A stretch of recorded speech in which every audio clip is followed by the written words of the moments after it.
မင်းကလေးနဲ့သူမရဲ့အကောင်းဆုံးတငယ်ချင်းဟာပြရိုက်တစ်ခုကိုတွားခဲ့ကြပါတယ်။ပြရိုက်ထဲမှာနှစ်ပေါင်း1000သက်တမ်းရှိတဲ့အမျိုးသမီးအလောင်းတစ်လောင်းကိုပြသထားပါတယ်။တငယ်ချင်းကထူးဆန်းစွာအလောင်းနဲ့မျက်နှာလဲလှယ်ထားတဲ့ဓာတ်ပုံကိုရိုက်ယူခဲ့ပါတယ်။မင်းကလေးကချက်ချင်းပဲတားဖို့စူးစမ်းခဲ့ပါတယ်။လမ်းပြကလည်းဓာတ်ပုံမရိုက်ဖို့သတိပေးခဲ့ပေမဲ့တငယ်ချင်းကနားမထောင်လို့ဓာတ်ပုံရိုက်တာကတရားမဝင်ဘူးလို့ပြောပါတယ်။အဲ့ဒီအချိန်မှာမင်းကလေးကသူမရဲ့အဖွားရဲ့သတိပေးချက်ကိုသတိရသွားပါတယ်။အထူးသဖြင့်အလောင်းနဲ့မျက်နှာလဲလှယ်တဲ့ဓာတ်ပုံမရိုက်ရပါဘူး။ဒါပေမဲ့တငယ်ချင်းကရဲပြီးဒါဟာအယူသီးမှုတစ်ခုသာဖြစ်တယ်လို့ပြောပါတယ်။သူမကဓာတ်ပုံကိုဖျက်ချင်အောင်ဆောင်ခဲ့ပေမဲ့တိတ်တိတ်လေးတင်ထားပြီး follower တွေရအောင် online မှာတင်ဖို့စီစဉ်ထားပါတယ်။မင်းကလေးကဓာတ်ပုံကိုကြည့်တဲ့အခါအလောင်းကပြုံးနေတယ်လို့ခံစားရပေမဲ့တငယ်ချင်းကဖတ်ထည့်ထားလို့ဖြစ်တယ်လို့ပြောပါတယ်။နောက်ဝက်အကြာမှာအကြောင်းစတက်ပါတယ်။တငယ်ချင်းကဓာတ်ပုံကို online မှာတင်ခဲ့ပါတယ်။သူမရဲ့အကောင့်မှာကြည့်ရှုသူမြင့်တက်လာပေမဲ့ comment မှာယောက်ကအလောင်းနဲ့မျက်နှာလဲလေတာကတားမြစ်ချက်တစ်ခုဖြစ်ပြီးဘေးအနေနဲ့ဖြစ်စေနိုင်တယ်လို့သတိပေးခဲ့ပါတယ်။မင်းကလေးကဓာတ်ပုံကိုဖျက်ပစ်ဖို့အကြံပေးခဲ့ပေမဲ့တငယ်ချင်းက follower တွေရအောင်တင်ထားဖို့အတင်းအကျပ်တောင်းဆိုခဲ့ပါတယ်။မင်းကလေးကအဲ့ဒီအသုံးပြုသူစီကိုကိုယ်ပိုင်အကောင့်ကနေစာပို့မေးခဲ့ပါတယ်။အသုံးပြုသူကဓာတ်ပုံကိုမဖျက်ရင်သူမရဲ့မျက်နှာကအလောင်းနဲ့တဖြည်းဖြည်းတူသွားလိမ့်မယ်လို့ပြန်ဖြေခဲ့ပါတယ်။မကြခင်မှာပဲတငယ်ချင်းရဲ့အကောင့်ကိုပိတ်ပင်လိုက်ပါတယ်။မင်းကလေးကဒါကိုပိတ်စေခြင်းတဲလို့သူမတန်တရားဝင်ခဲ့ပါတယ်။သူတို့နှစ်ယောက်အကြီးအကျယ်ညှင်းခုန်ခဲ့ကြပါတယ်။နောက်ပိုင်းမှာသူတို့နှစ်ယောက်စလုံးချီရလိတ်အသင်းမှာပါဝင်ခဲ့ပြီး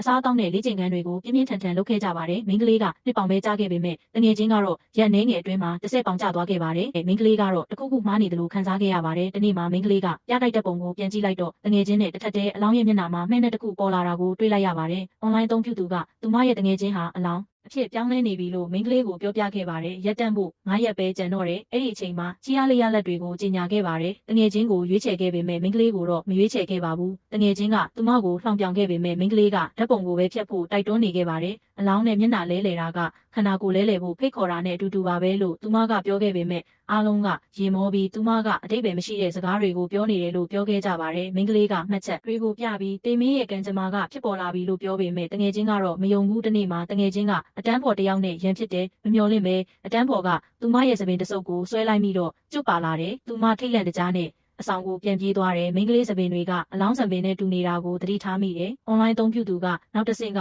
သူမရဲ့အရေးပြားတွေကွာကျပြီးခန္ဓာကိုယ်ကခြောက်သွေ့သွားတဲ့အလောင်းဖြစ်သွားတဲ့အထိတဖြည်းဖြည်းပုတ်တိုးသွားလိမ့်မယ်လို့ပြောပါတယ်။အဲ့ဒီညမှာ